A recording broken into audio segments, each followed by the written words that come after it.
going on? It's Ash here coming at you today in Clash Royale. Thank you for joining me today. Hope you guys are staying safe, healthy, informed, and, listening to your local authorities, keeping safe during these times. Whoa, whoa, whoa, whoa, whoa. We're already inside a match right now. We are 83-49 trophies, currently 19th in the world, playing this incredibly popular requested deck here on the channel.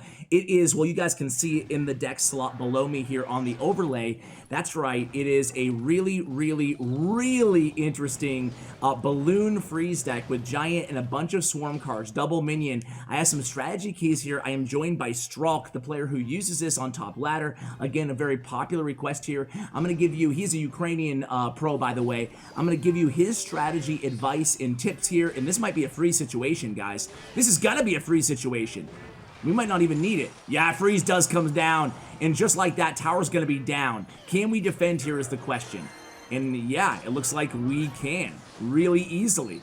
Now, can we stop the hog? I think we can. Anyway, this is one of those decks, guys, that a lot of the big reason why people love this deck is it is a ooh, we missed that King Tower activation. That was unfortunate there. Skeleton's maybe a little bit lower, and then he's bringing the Prince Shield. He knows he's live on CWA. Not what he wanted to do there, but either way, we still have the lead here.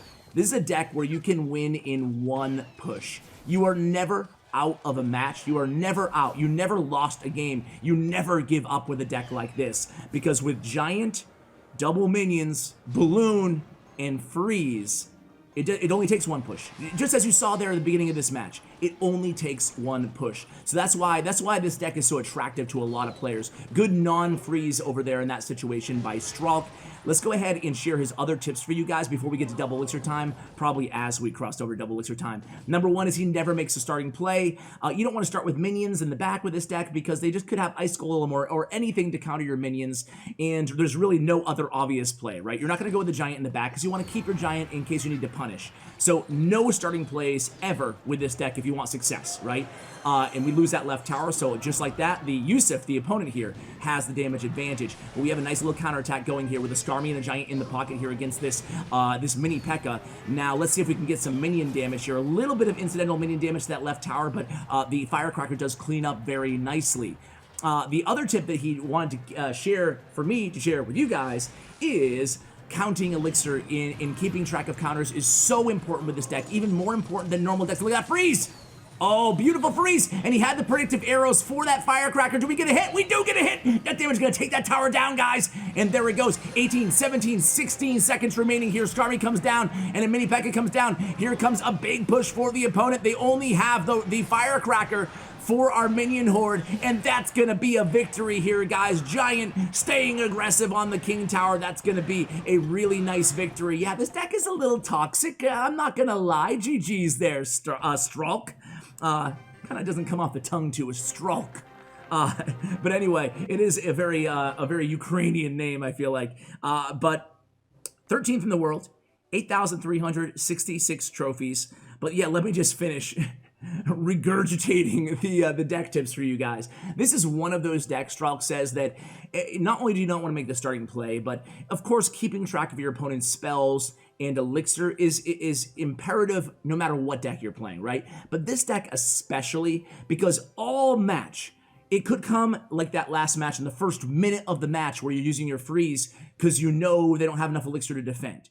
Or it could come in a minute into sudden death overtime, where you use the freeze for the first time. But it's all about identifying and keeping track of air cards and spells and your opponent's elixir. That means one major thing. We're already in another match. That means one major thing here in this deck specifically. That means being in tune with the match and not having distractions. This is not like a, I don't know, kind of like a crazy beatdown deck that you can just play while your mom's yelling at you and your little brother and sister or your wife or whatever. What the heck is this? It's the Goblin Barrel deck. Giant Skeleton, Royal Giant Goblin Barrel deck, guys. It's going to be very interesting here. We go with a minion horde right after those minions are destroyed by the Giant Skeleton bomb. Now let's see, man.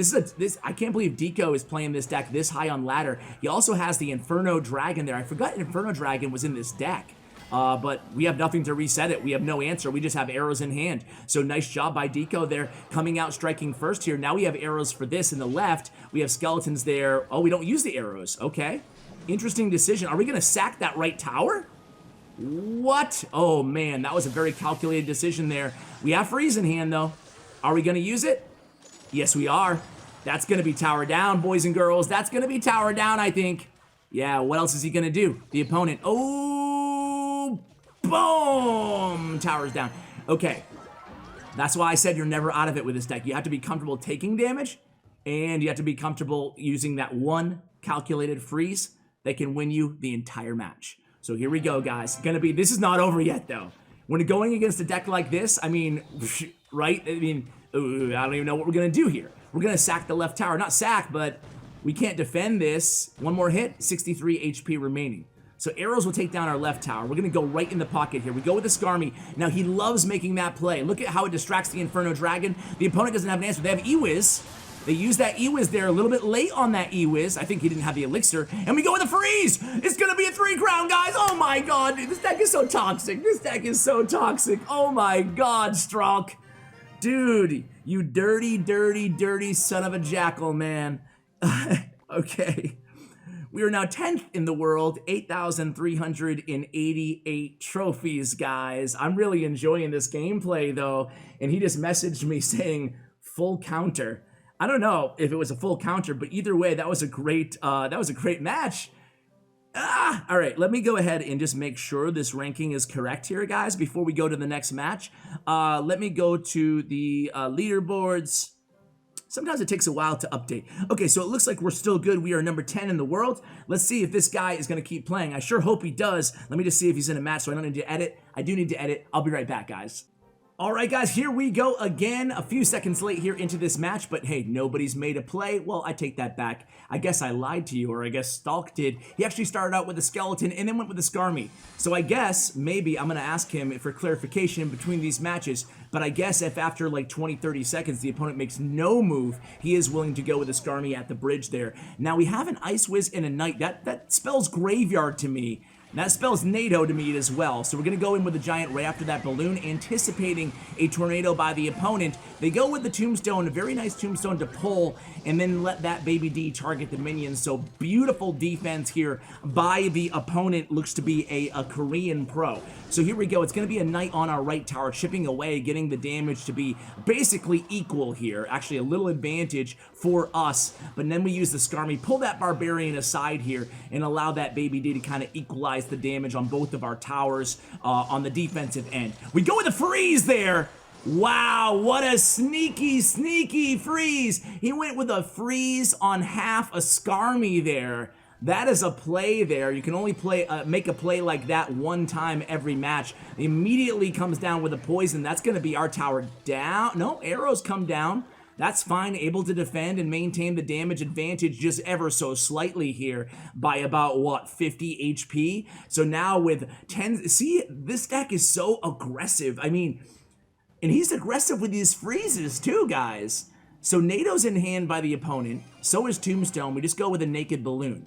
That's a 5-for-3 trade by my math, but actually he's gonna have to use, okay, make that a 6-for-5 trade, so it all works out for us. We go with minions way in the back, and here comes the Giant as well. Now there's no Tombstone, there's no Tornado in hand. You see what he did there? Well, he tried to outcycle, he couldn't. So we go with the freeze. Interesting. We go with the arrows as well. So I think at this point, we're in panic mode. Let's get that Giant to the tower. We don't do that, so we go in with the Naked Balloon and minions in the right here. Now I feel like we're in a really bad spot. We have to sack the left tower, and NATO comes down. 577 remaining on that left tower, and the opponent, Graveyard is so strong in the game right now because the defense is so incredibly strong, right? There's not much we can do to break past this. We go with the arrows. He has NATO still in hand. He's going to be able to pull that Giant away. Freeze comes down, but that NATO's going to pull him back, right? Ooh, 65 HP. 3 seconds left. Do we have freeze? Do we have arrows? No. We had just used the freeze and we didn't have the arrows in hand. That was very, very unfortunate there. So a little setback. Let's go ahead and jump into the next one. Let's do, let's see how many more lives he'll do, guys.